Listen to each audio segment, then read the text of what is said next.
రాత్రి 7:30 మీ ఈటీవీలో.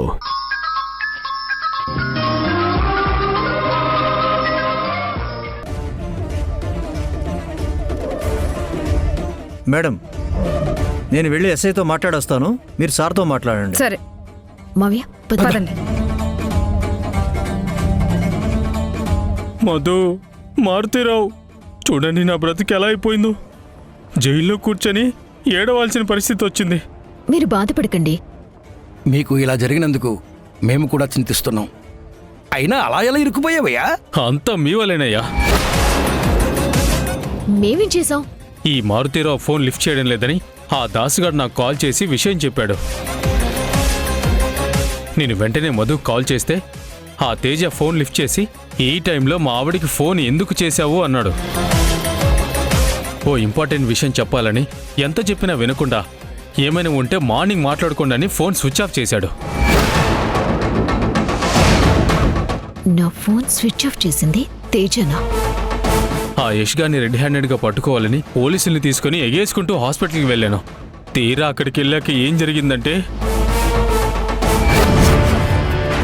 ఆగండి, మిమ్మల్ని రెడ్ హ్యాండెడ్గా పట్టుకుంటాను.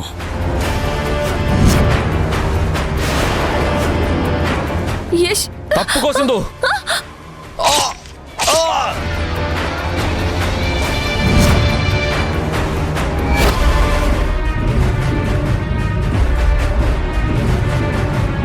మొత్తం రివర్స్ అయ్యి యష్ గారి మీద హత్యా ప్రయత్నం చేశానని పోలీసులు నన్ను అరెస్ట్ చేసి జైల్లో పెట్టారు. బాధపడకండి, అన్నిటికీ ఆ దేవుడే ఉన్నాడు. అంటే మీరు లేరా? నన్ను బయటికి తీసుకురారా? టెన్షన్ పడకండి, మిమ్మల్ని బయటికి తీసుకొద్దామని లాయర్తో వచ్చాం. ఏమైంది లాయరు? మా ఆయనకి బెయిల్ వచ్చిందా? సారీ మేడం, మీ ఆయనకి బెయిల్ అంటే కష్టం. పోలీసులకి రెడ్ హ్యాండెడ్గా దొరికిపోయాడు. యష్ను పొడిచిన కత్తి మీద సార్ ఫింగర్ ప్రింట్స్ ఉన్నాయి. ఇప్పట్లో అయితే ఆయనకి బెయిల్ దొరికే ఛాన్స్ లేదు. ఇక నేను వెళ్తాను. ఓరి నాయనో. బాసు, సింధు జడ్జి గారిని కలిసిందట బాసు. హాస్పిటల్లో జరిగిందంతా సీసీ కెమెరా రికార్డ్ అయిందంట బాసు.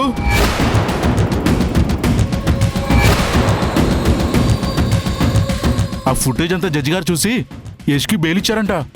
హాస్పిటల్ నుంచి కూడా తీసుకెళ్లిపోయారు బాస్.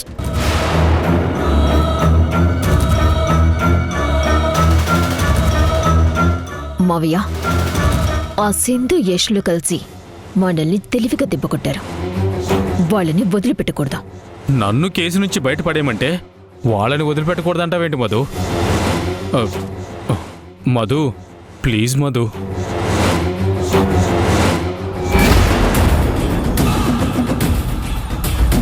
ప్లీజ్ మధు, ఏదో ఒకటి చేసి నన్ను త్వరగా బయటికి తీసుకువెళ్ళండి. సరే సరే, అలాగే తప్పకుండా మిమ్మల్ని బయటికి తీసుకొస్తాం. మీరు వరి కాకండి. మావయ్య, మనం వెళ్దాం పదండి. పదండి, వస్తానయ్యా పొలిటీషను. రా రా రా. ఓరే మొగుడా, నువ్వు త్వరగా బయటికి రావాలని బాధపడుతోంది పెళ్ళన్నైన నా గురించా లేక నీ ప్రియురాలైన మధు గురించా? ఓసే, అరెస్ట్ అయి నేనేడుస్తుంటే మధ్యలో నీ గోలేంటే? రత్నం, నీకు ముఖ్యమైన విషయం చెప్పాలి. ఇలారా. ఏంటి? ఆ మారుతీరావు మహాముదురు. నేను కేసులో ఇరుక్కున్నానని మన వాటాకి రావాల్సిన డబ్బు ఎగ్గొట్టాలని చూసినా చూస్తాడు. నువ్వు వాడిని అస్సలు వదిలిపెట్టుకో. వాడితో జాగ్రత్త. వాడే ఏదో ప్లాన్ చేస్తున్నాడని అనిపిస్తోంది. ఆ మారుతీరావు ఎక్కడికి వెళ్తున్నాడు, ఏం చేస్తున్నాడో ప్రతిదీ వాడి మీద ఒక కన్నేసుంచు. లేదంటే డబ్బు మొత్తం వాడి కొట్టేస్తాడు. డబ్బు కావాలని ఫోర్స్ చేస్తూనే ఉండు. అసలే మోసం చేయడంలో వాడు పిహెచ్డీ చేశాడే. వాడి సంగతి నేను చూసుకుంటానులేండి.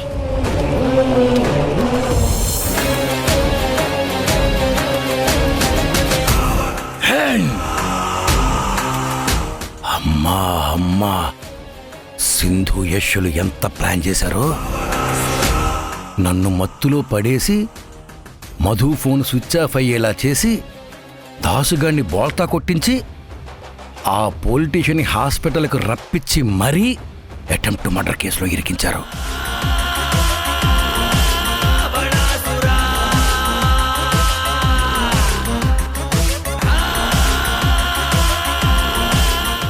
వాళ్ళ తెలివితేటల ముందు మేమంతా వెధవలమైపోయాం. ఛా! కోతి మామా, కోతి మామా, కోతి మామా, కోతి మామా.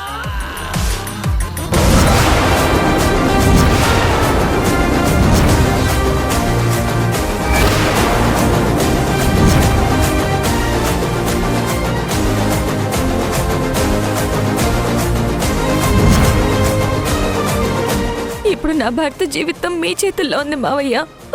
ఎలా అయినా సరే నువ్వే నాకు హెల్ప్ చేయాలి మావయ్య. నేను నీ సొంత మేనకోడల్ని. నా గురించి నా భర్త గురించి కాస్త ఆలోచించు మావయ్య.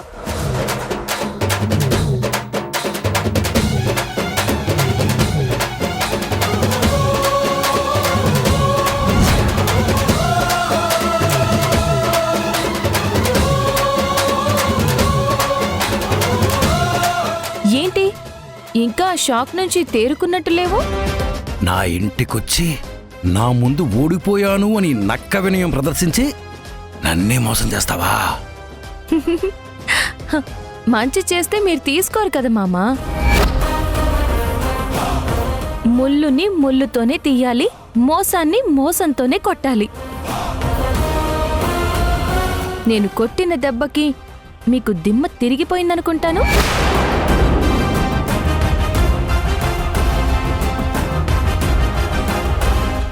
ఏమన్నావు మామా? లైఫ్లో నేను నా భర్త కలిసి ఉండే ఛాన్స్ లేకుండా చేస్తానన్నావు కదా, చూస్తావా? యష్ యష్ యష్ యష్.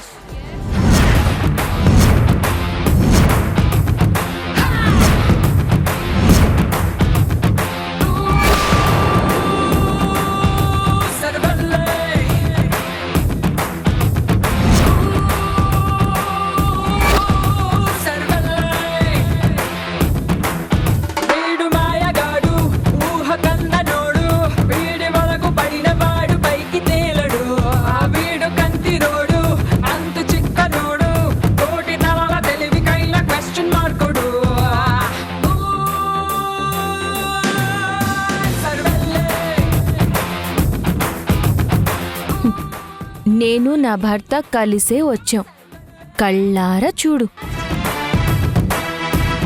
సింధు, మీ మావకి నేను ఇవ్వాల్సిన గిఫ్ట్ ఒకటి ఉంది, ఇచ్చేనా?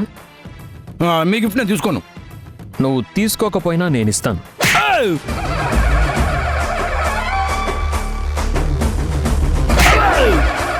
కో.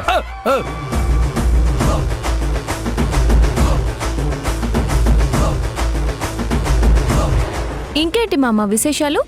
నా చెంపలు వాయించి ఇంకేంటి విశేషాలు అని అడుగుతున్నావా? ఇప్పుడు చెప్పు మామ, ఓడిపోయిందెవరు? మీరా మేమా? చెప్పు మామా. నా భార్య అడుగుతుంటే సమాధానం చెప్పండి. మేమే మేమే మేమే మేమే. గెలిచింది ఎవరు? మీరే మీరే మీరే. మా గెలుపు ఇక్కడితో ఆగిపోదు మామా. నువ్వు దాచిన డబ్బుని దక్కించుకుంటాం. ఆ డబ్బుతో మమ్మల్ని నమ్ముకున్న జనాలకి న్యాయం చేస్తాం. ఇప్పుడు ఆ పొలిటీషియన్ జైల్లో ఉన్నాడు, తర్వాత మధు, ఆ నెక్స్ట్ తమరే. మీ పతనానికి కౌంట్ డౌన్ స్టార్ట్ అయింది మామా. నేను నా భార్య కలిసున్నంత వరకు మీరు ఎన్ని ప్లాన్స్ వేసినా కూడా మమ్మల్ని ఏమీ చేయలేరు.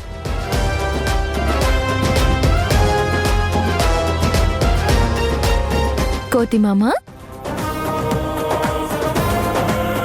వస్తాము.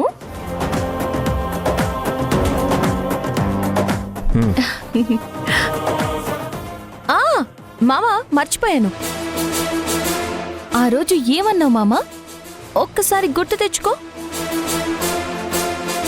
సింధు, డబ్బా తెలుసు కదా? గుర్తొచ్చిందా మామ?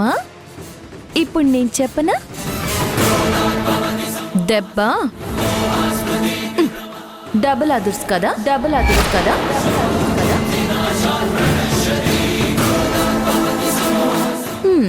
వస్తాం మామ.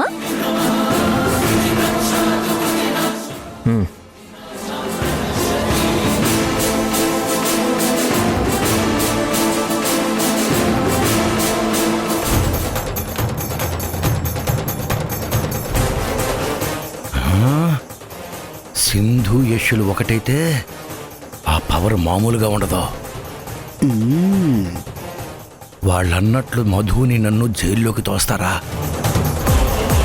నా దగ్గర డబ్బు కొట్టేస్తారా?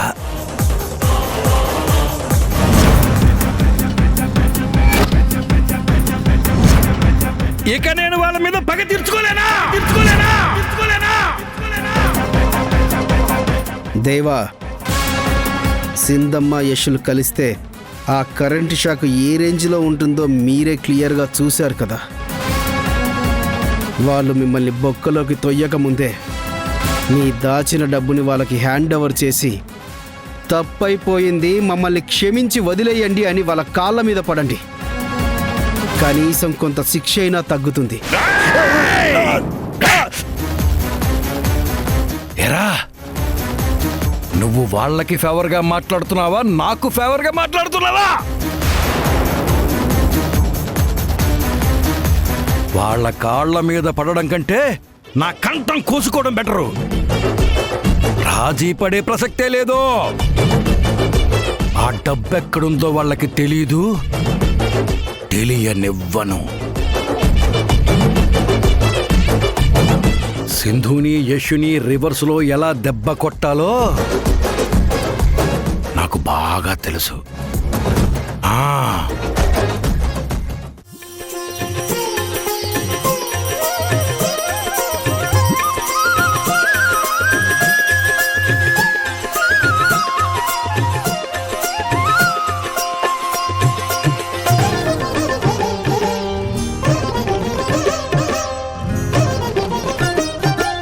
నానమ్మ, నాన్న ఇంటికి వచ్చేస్తున్నారంట. నా కొడుకు వచ్చేస్తున్నాడా? అవుందాము, మన యష్కి బెయిల్ ఇచ్చారంట. అమ్మ ఫోన్ చేసింది, నాన్నని తీసుకొని అమ్మ వస్తుంది నానమ్మ. చాలా రోజుల తర్వాత వాడు మళ్ళీ ఇంటికి వస్తున్నాడు. అమ్మా, ఈ రోజు కోసమే నేను ఎన్ని రోజులు ఎదురు చూశాను.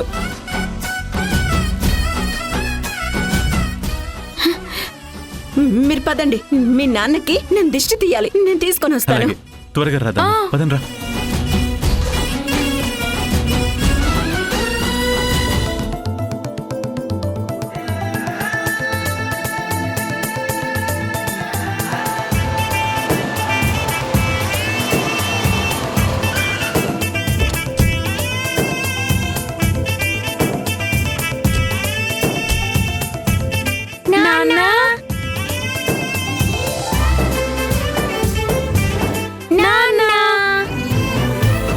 ఎలా ఉన్నారు నాన్న?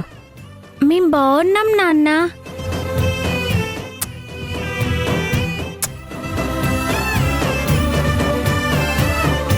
పదండి.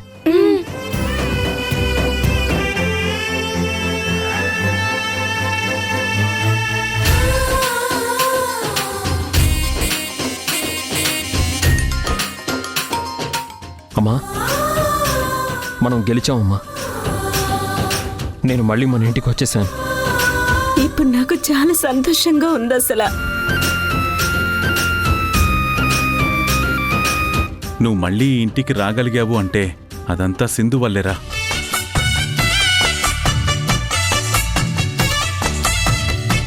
నిజమేనన్నా, సింధు నాకు సపోర్ట్గా లేకపోతే ఇదంతా సాధ్యమయ్యేదే కాదు.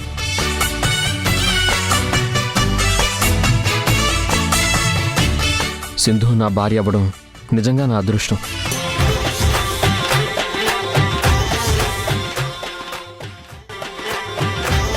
దాము, మన కొడుకొచ్చాడన్న ఆనందంలో నువ్వు దిష్టి తీయాలనే సంగతే మర్చిపోయావు. దిష్టి తీసి లోపలికి రమ్మను.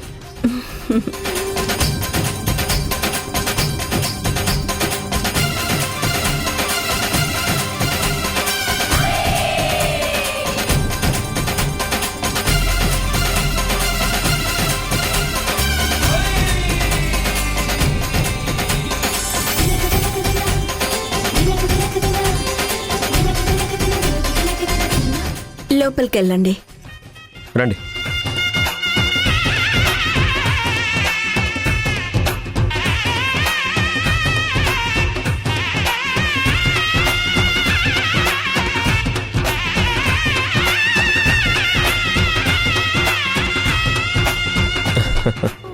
ఏంట్రా?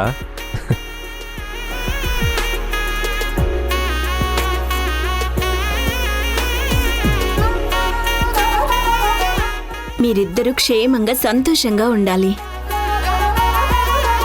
ఇన్నాళ్లుగా మీ మధ్య ఉన్న దూరం తొలగిపోయింది. ఇక నుంచి ఇద్దరూ కలిసి ఆనందంగా ఉండండి.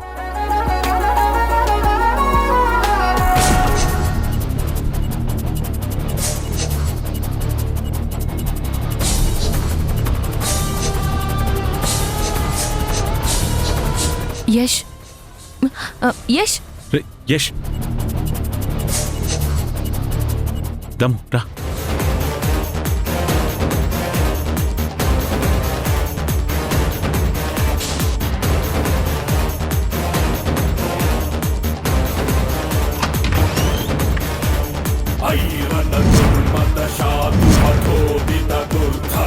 యష్ యష్ ఆగు. ఎక్కడికి? ఆగు యష్. యష్ ఆ దుర్మార్గులు ఎక్కడున్నారు? మీ అన్న వదినలా? అవునమ్మా, మనల్ని మోసం చేసి మనం నాశనం అవ్వాలని కోరుకునే వాళ్ళు ఈ ఇంట్లో ఉండకూడదు, అసలు ఈ లోకంలోనే ఉండకూడదు. యష్, రే, రే. యష్, వద్దురా. రే యష్, తొందరపడకు. ఇప్పుడే బెయిల్ మీద నువ్వు బయటకు వచ్చావు. మళ్ళీ ఏదైనా జరగరాంది జరిగితే నీకే ప్రాబ్లం అవుతుందిరా. నాకేమైపోయినా పర్వాలేదు నాన్న. రే, నాకు నమ్మక ద్రోహం చేసిన వాళ్ళని అస్సలు వదిలిపెట్టను. యష్ ప్లీజ్. ఎంతైనా తేజ నీకు తోడబుట్టినవారా. అది మన ఇంటి కోడలురా. వాళ్ళ ఆలోచనల్ని మార్చాలి కానీ ఇలా ప్రాణాలు తీయకూడదురా. అవును రాయేష్, నువ్వు ఇంటికి వచ్చావని అందరం కలిసి మనం సంతోషంగా ఉందాం అనుకున్నాను రా. ఏంట్రా ఇలా చేస్తున్నావు? వద్దురా. మీకు తెలీదు నాన్న, వాళ్ళ వల్ల ఎన్నో బాధలు కష్టాలు అనుభవించి నరకం చూసాం. వాళ్ళు ప్రాణాలతో ఉంటే మనకే ప్రాబ్లం నాన్న. మనల్ని ప్రశాంతంగా బతకనివ్వరు. వాళ్ళు చస్తే గానీ మనం బతకలేం నాన్న. అది కాదురా. యష్ సారీ సింధు, ఇప్పుడు నేను ఎవ్వరి మాట వినదలుచుకోలేదు.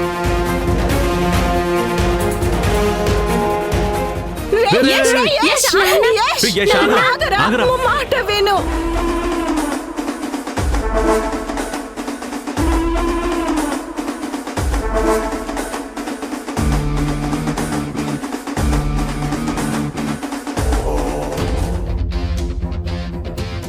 మధు, ఇప్పుడేం జరిగిందని అంత కంగారు పడుతున్నావు? ఏం జరిగిందంట వింటి తేజ? నైట్ ఆ పొలిటీషియన్ నాకు ఫోన్ చేస్తే నువ్వే కదా నా ఫోన్ స్విచ్ ఆఫ్ చేసింది. అంటే మధు, నువ్వు నిద్రలో ఉన్నావు కదా, నిన్ను డిస్టర్బ్ చేయడం ఇష్టం లేక అలా చేశాను. బా, నువ్వు చేసిన ఆ మిస్టేక్ వల్లే ఆ పొలిటీషియన్ అరెస్టే కేసులో ఇరుక్కున్నాడు. అక్కడేమో మావయ్య ఫుల్గా తాగేసి పడిపోయాడు. యష్ ఇంటికొస్తే మనల్ని వదిలిపెడతాడనుకుంటున్నావా? మనం చేసిన మోసానికి మనిద్దరి ప్రాణాలు తీసేస్తాడు.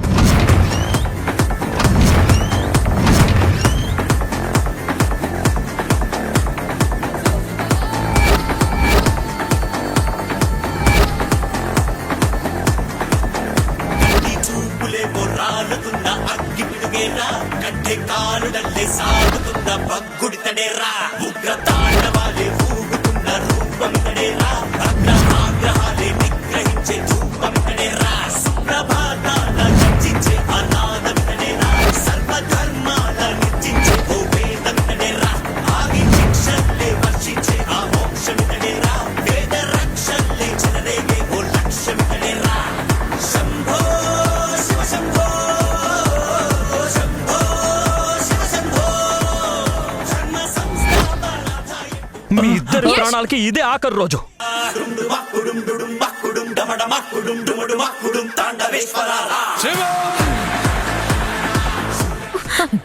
యశొద్దు తేజ, వీళ్ళని చంపకు. సింధు, నువ్వు తప్పుకో. వీళ్ళు ప్రాణాలతో ఉండకూడదు. యష్, నా మాట విను. ఇప్పటికే చెయ్యని తప్పుకి కేసులో ఇరుక్కుని జైలుకు వెళ్ళావు. ఇప్పుడు వీళ్ళని చంపి మళ్ళీ జైలుకు వెళ్తావా?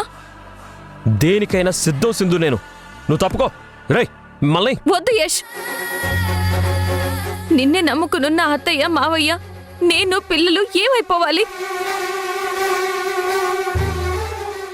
నువ్వు లేకుండా మేము ఉండగలమా?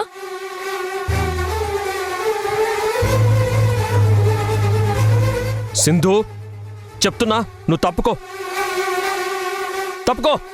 నీకు ద్రోహం చేశారని వీళ్ళు ప్రాణాలు తీస్తే సమస్య పరిష్కారం అవుతుందా? ఇది కరెక్ట్ కాదు యష్. నిన్ను నమ్ముకున్న జనాలకి న్యాయం చెయ్యాలి. ఒక్కసారి ఆలోచించు. తప్పుకో.